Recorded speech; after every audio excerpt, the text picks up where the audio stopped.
अस्सलाम वालेकुम friends, welcome to कार्टेड short. आज हमने करना है जी सोशियोलॉजी एसओसी 101 का लेसन नंबर 36 जो कि है थ्योरी ऑफ पॉपुलेशन ग्रोथ के बारे में। तो जी लेसन थोड़ा सा कॉम्प्लिकेटेड है, इसलिए जल्दी स्टार्ट करते हैं। आप चैनल को तब तक सब्सक्राइब कर दें, मैं इंट्रोडक्शन करती हूँ तब तक। ठीक हो गया जी।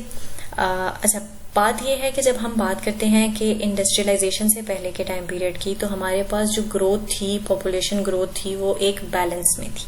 अब बैलेंस में कैसे थी कि बर्थ रेट बहुत ज्यादा था लेकिन डेथ रेट भी बहुत ज्यादा था, क्योंकि मेडिकल कंडीशंस अवेलेबल नहीं थी। जब इंडस्ट्रियलाइजेशन आई तो क्या हुआ कि हमारे पास एक और सिचुएशन देखने को मिली कि बर्थ रेट तो आ रहा था लेकिन डेथ रेट कम हो गया। डेथ रेट कम हो गया क्योंकि हमारे पास अच्छी फैसिलिटीज आ गई, मेडिकल फैसिलिटीज आ गई।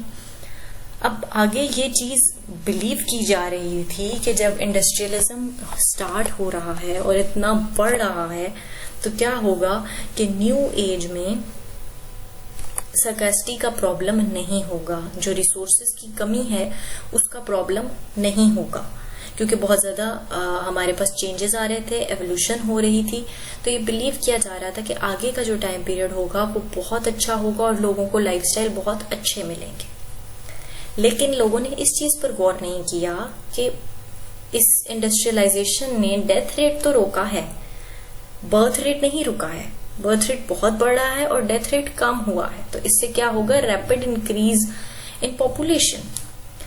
तो इस बारे में थॉमस रॉबर्ट माल्थस ने सोचा, जो कि एक क्लर्जीमैन हम पादरी को कहते हैं और इकोनॉमिस्ट थे। इन्होंने इस आइडिया को क्रिटिसाइज किया। इन्होंने कहा ऐसा बिल्कुल भी नहीं होने वाला कि इंडस्ट्रियलिज्म से आगे की लाइफ बहुत आसान हो जाएगी, ऐसा बिल्कुल भी नहीं है। ठीक है जी। यहाँ पे एक पॉइंट है जो कि एमसीक्यूज के हवाले से इम्पोर्टेंट है। 1798 में इन्होंने एक ऐसे पब्लिश किया था on the principle of population. ये पूछा जाता है कि थॉमस रॉबर्ट माल्थस का जो ऐसे है वो कब पब्लिश हुआ है। ठीक हो गया जी। इन्होंने क्या किया कि कंट्रीज की जो सिचुएशन थी उसको इन्होंने एनालाइज किया और इन्होंने एक डिबेट निकाली कि इन्होंने कहा कि एक कनेक्शन है between population and food resources, कि पॉपुलेशन कितनी स्पीड से बढ़ रही है और आपके पॉपुलेशन रिसोर्सेस किस स्पीड से बढ़ रही हैं, क्योंकि इन दोनों के दरमियान लिंक है। जाहिर है फूड नहीं होगा तो पॉपुलेशन भूखी मर जाएगी। इनके according food was necessary for the continuation of life. Procreation was also necessary for the continuation of life. अब खाना तो जरूरी है लेकिन उसके साथ साथ सेक्सुअल नीड्स जो हैं वो भी जरूरी हैं। सेक्सुअल नीड्स भी कह सकते हैं, या जो चाइल्ड बेयरिंग की एक खसूसियत है वो भी जरूरी है। लोगों को अपनी नस्लें भी आगे बढ़ानी है तो वो भी एक जरूरी अमल है। तो दोनों ही आपकी नेसेसिटी ऑफ लाइफ में आती हैं।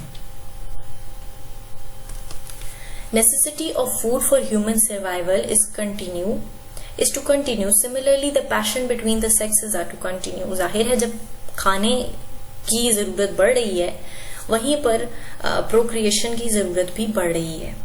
दोनों ही नेचुरल नेसेसिटीज हैं, नेचुरल कॉल हैं। भूख भी आपको नेचुरली लगती है और आपके जो सेक्स डिजायर्स होते हैं वो भी नेचुरल ही होते हैं। लेकिन ये दोनों नेसेसरी फैक्टर्स जो हैं ये एक डिफरेंट रेट पर बढ़ रहे हैं। इनका बढ़ना सेम रेट पर नहीं है। पॉपुलेशन की जो राइज हो रही है वो इवन नंबर्स में हो रही है, ज्योमेट्रिकली हो रही है। 2, 4, 8, 16, 32, 64 ऐसे बढ़ रही है, तेजी से डबल ट्रिपल हो रही है। लेकिन जो फूड सप्लाई है वो बड़ी अरिथमेटिकली धीमे धीमे बढ़ रही है, 1, 2, 3, 4, 5, 6। तो अब क्या है? बहुत ज्यादा डिफरेंस है। Population size therefore always pushes against the limit of food supply needed to support the population. जाहिर है जब फूड के बढ़ने की तादाद ये होगी और पॉपुलेशन के बढ़ने की तादाद ये होगी तो फूड कभी भी पूरी पॉपुलेशन पर नहीं आप कहेंगे कि हम डिस्ट्रीब्यूट कर सकेंगे। There is a limit to increase the food supply by bringing more land under cultivation, but there is a limit to that. वो कह रहे हैं कि हम बहुत सारी लैंड मजीद कल्टीवेशन में ला सकते हैं, बहुत सी लैंड पड़ी हुई है, लेकिन एक लिमिट है ना। जाहिर है हमें जंगल को भी कुछ जगह देनी है, हमें सोसाइटीज को भी कुछ जगह देनी है। सारी लैंड कल्टीवेशन की तो नहीं हो सकती। और दूसरा, कहाँ पर पानी आ सकता है, कौन सी ग्रीनरी के लिए परफेक्ट है, काफी सारे फैक्टर्स होते हैं। तो इन चीजों को अगर देखा जाए तो हम हर जगह कल्टिवेट नहीं कर सकते. With the existing rate of growth, the population was expected to double every 25 years. वो कहते हैं कि तादाद से अगर पॉपुलेशन बढ़ती रही तो क्या होगा, डबल हो जाएगी आने वाले 25 सालों में. For such a high growth rate of population, human beings should adopt such measures. अब वो कह रहे हैं कि अगर आप ऐसा चाहते हैं कि इंडस्ट्रियलिज्म के अंदर आपको सर्कास्टी का कोई प्रॉब्लम ना हो तो कुछ 2 एहतियाती तदबीर आपने देखनी है. अब वो क्या है, एक प्रिवेंशन चेक्स है और एक पॉजिटिव चेक्स है. प्रिवेंशन चेक्स क्या है जो इंसान कर सकते हैं ताकि सर्कास्टी ना हो. पहला ये है टू फॉलो सेलिबेसी. आप शादी ना करें, बिल्कुल भी शादी ना करें. ठीक हो गया जी, क्योंकि ये एक पादरी हैं, आप कह सकते हैं कि रिलीजियस इंसान हैं, तो इनके according without marriage you can't involve in a sexual relationship. आजकल ऐसा नहीं है बट इट्स अ फैक्ट. तो इनके हवाले से ये है कि आप शादी ही ना करें. Second is to marry late, क्योंकि औरतों की कंसीव करने की एक एज होती है, तो आप शादी ही लेट करें कि हार्डली 1 या 2 बच्चा हो पाए और पॉपुलेशन इतनी ना बढ़ सके. Abstinence from entering into sexual union resulting in procreation. If human beings don't adopt the prevention checks, positive checks come into operation in the form of famine, epidemics, wars and other natural calamities, and lot of population is wiped out. अब यहाँ पे वो क्या कह रहे हैं, abstinence ये है कि अगर आपने शादी कर ली है, आपको एक लाइफ पार्टनर की जरूरत है, तो don't involve in procreation, don't involve in sexual activities. तो ये आपके प्रिवेंशन चेक हो गए 3. पॉजिटिव चेक्स क्या होते हैं, जो कि अगर आप प्रिवेंशन चेक नहीं करेंगे तो ये पॉजिटिव चेक्स आप तक पहुंच जाएंगे, जो कि क्या है, फेमाइन कहत है, वॉर है, क्योंकि अगर आप जाहिर है जब एक मुल्क को खाना चाहिए होगा, भूख लगेगी, तो वो दूसरे मुल्क से लड़ेगा. एपिडेमिक्स है, नेचुरल कैलामिटीज है, कोई भी प्रॉब्लम आपको निगानी आफात की सूरत में आ सकती है. लेकिन lot of criticism was faced by Malthusian theory. अब वो क्या थे, 2 हैं जिनको उन्होंने डिफाइन किया, लेकिन हमारे टीचर ने इनका साथ दिया. हम देख लेते हैं. पहला क्या है, पहला ये कि वो कहते हैं कि माल्थस ने साइंस और टेक्नोलॉजी की पावर को अंडर एस्टिमेट किया है, क्योंकि हमने देखा है कि फूड सप्लाई बहुत ज्यादा नेचुरल टेक्नोलॉजी से, क्योंकि अब लैंड और कल्टीवेशन की तो जरूरत रही नहीं, लेबोरेटरीज में चीजें बन जाती हैं, खाने की हर चीज मिल जाती है, हमें ऑफ सीजन मिल जाती है, इन सीजन मिल जाती है. कनाडा ने जो है वो हमारी पूरी दुनिया के लिए सफिशिएंट वीट प्रोड्यूस कर लिया था फॉर होल वर्ल्ड. तो वो ये कहते हैं कि माल्थस ने अंडर एस्टिमेट किया था टेक्नोलॉजी को, साइंस को. और दूसरी बात ये है कि कहा जाता है कि जब तक माल्थस की थ्योरी आई थी तो कॉन्ट्रासेप्टिव्स जो होते हैं, जो कि बर्थ को प्रिवेंट करने के लिए जो चीजें होती हैं, पिल्स होती हैं, तो वो चीजें इंट्रोड्यूस हो चुकी थी, लेकिन इन्होंने उसका जिक्र नहीं किया. तो ये 2 क्रिटिसिज्म हैं जो इन पर किए गए हैं, लेकिन स्टिल ये बहुत इनकी थ्योरी इंपॉर्टेंट है और इनको समझा जाता है फादर ऑफ पॉपुलेशन स्टडीज, क्योंकि ये इस तरफ लोगों की अटेंशन लाए और इन्होंने एक बहुत न्यू आइडिया दिया जिससे लोगों ने मजीद आइडियाज निकालने शुरू कर दिए. अब आती है जी theory of demographic transitions. Demographic transition theories links birth rate and death rate to a society's level of industrialization. इनके अकॉर्डिंग बर्थ रेट और डेथ रेट से पता चलता है कि सोसाइटी कितनी इंडस्ट्रियलाइज हो चुकी हुई है. The process by which societies economy shifts from a predominantly agricultural and handicraft based to a predominantly industrial stage and large scales manufacturing based. Industrialization क्या होती है, जब आपके मुल्क में ज्यादा इंडस्ट्रीज हों, हैंडीक्राफ्ट्स और एग्रीकल्चर से निकलकर आप बहुत सारी फील्ड्स को दरियाफ्त करें. 4 स्टेजेस इन्होंने बताए हैं डेमोग्राफिक ट्रांजिशन के. पहला स्टेज है जी प्री इंडस्ट्रियल स्टेज. इसमें क्या होता है, हाई बर्थ रेट होती है, हाई डेथ रेट होता है, पॉपुलेशन साइज सेम रहता है क्योंकि जितने लोग आ रहे हैं उतने लोग जा रहे हैं. ये लीस्ट इंडस्ट्रियलाइज नेशंस हैं वर्ल्ड की और डेमोग्राफिक स्टेज में है. पहला स्टेज आपका डेमोग्राफिक स्टेज है और इंडस्ट्रियलाइजेशनली सबसे लो है, बर्थ रेट ज्यादा है, डेथ रेट ज्यादा है. स्टेज 2 आपके पास आता है जिसमें इंडस्ट्रियलाइजेशन थोड़ी सी बढ़ती है, डेथ रेट फॉल्स, कम हो गया क्योंकि मेडिकल बेहतर हो गया। और बर्थ्स का क्या सीन है, यहां से हम स्टडी कर लेते हैं। The birth rate however remains high, birth rate तो उसी मिकदार में आ रहा है, because of the continued influence of traditional values. जी हमें पोता देखना है, पोती देखनी है, ये वाले जो ट्रेडिशनल वैल्यूज हैं उनकी वजह से बर्थ तो आ रही है लेकिन डेथ कम हो गई है। Having several children ensures survival of at least some of them when infant mortality is high. During this stage, the imbalance between the falling death rate and the high birth rate results in high population growth.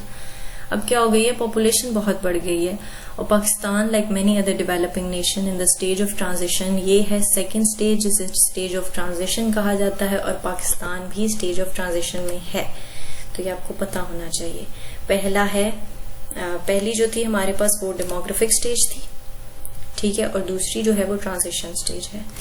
Third stage क्या है, traditional values gives way to modern values. अब traditional values खत्म हो गई हैं, demographic value modern values आ गई हैं, डेमोग्राफिक ट्रांजिशन स्टेज आ गया है जिसमें डेथ रेट कम हुआ है और बर्थ रेट भी कम हो रहा है, बिल्कुल हुआ नहीं है, हो रहा है आहिस्ता आहिस्ता, जिसमें लेट मैरिजेस भी हैं, जिसमें कॉन्ट्रासेप्टिव्स भी हैं, काफी सारे फैक्टर्स हैं जिनकी वजह से बर्थ रेट कम हो रहा है। फोर्थ स्टेज पे बर्थ रेट कम हो गया है और डेथ रेट भी कम हो गया है। With births and deaths at similar low level, the equilibrium of slow population growth is regained. वो पहले वाला जो पॉपुलेशन का बैलेंस था वो वापस हासिल हो गया है। The pace of change in a country varies depending on its culture. अब चेंजिंग हमारे मुआशरे में बहुत देर से ये चेंज आया है क्योंकि ट्रेडिशनल वैल्यूज बहुत और हैं, माइंडसेट बहुत और हैं, तो वो कहते हैं कि हर कंट्री पे डिपेंड करता है कि ये चेंजेस, ये ट्रांजिशन स्टेजेस कब आते हैं। As countries passes through various stages of the transition, population growth from natural increase accelerates or decelerates depending upon the gap between birth rate and the death rate. जैसे जैसे countries इन stages में से गुजरती जाती हैं तो उनको अंदाजा होता जाता है कि किस मिकदार से उनका डेथ रेट बढ़ रहा है और किससे उनकी बर्थ रेट बढ़ रहा है और उसको कैसे कंट्रोल किया जाना है। Many developing countries are in an intermediate stage in which mortality and fertility are falling. मतलब गिरी नहीं है पूरी तरह से पर गिर रही हैं मुख्तलिफ रेट्स पे, but are still high relative to the level of Europe and other more developed areas. लेकिन काफी ज्यादा डेवलपिंग कंट्रीज में ये कॉन्सेप्ट देखा गया है कि वहां फिर भी पॉपुलेशन और बर्थ रेट ज्यादा है एज कम्पेयर टू यूरोप, क्योंकि उन लोगों का बर्थ रेट काफी कम है due to late marriages, due to the use of contraceptives, many other things. Many low fertility countries have entered what some described as a second demographic transition. मतलब उनकी birth rate इतनी कम हो गई है कि वो second demographic transitions में पहुंच गए हैं क्योंकि 2 बच्चों से भी कम उनके बच्चे हैं, तो ये है कि वो लोग एक next level तक पहुंच चुके हुए हैं।